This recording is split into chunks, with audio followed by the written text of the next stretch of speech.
নমস্কার, আমি সুভাষ। এই মুহূর্তে রয়েছে হাটহাজারী সংলগ্ন এনায়েতপুর শ্রী শ্রী মা মগদেশ্বরী জাগ্রত মন্দিরে। লোকমুখে শুনেছি এই মন্দিরে নাকি মা মগদেশ্বরী হাজার বছর আগে থেকে জাগ্রত ছিলেন এবং এই মন্দিরে প্রতিষ্ঠিত ছিলেন। কিছুদিন আগে এই মন্দিরের একটি পুকুরে নাকি কিছু মানুষ মাটি কাটতে এসে মা মগদেশ্বরী মায়ের দুটি সর্পকে মেরে ফেলেন এবং মা রাগান্বিত হয়ে এই যারা মেটে কাটার কাজ করছিলেন তাদেরকে বিভিন্নভাবে শাস্তি দিচ্ছেন। যেমন কেউ অ্যাক্সিডেন্ট করতেছেন বা কেউ স্বপ্ন দেখাইতেছেন, কেউ পাগলের মতো আচরণ করতেছেন। তাদেরকে নাকি স্বপ্ন দেখানোর পরে বলছেন যে পুকুরটা আবার পুনরায় ভরাট করে দেওয়ার জন্য।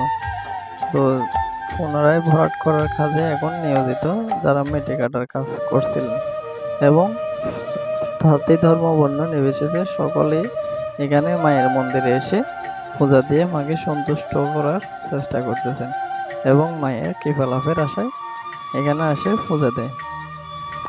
মায়ের কৃপা লাভ পাওয়ার জন্য সবাই এসে এই মন্দিরটি দর্শন করে দেবেন এবং ভিডিওটি শেয়ার করে সবাইকে দেখার সুযোগ করে দেবেন।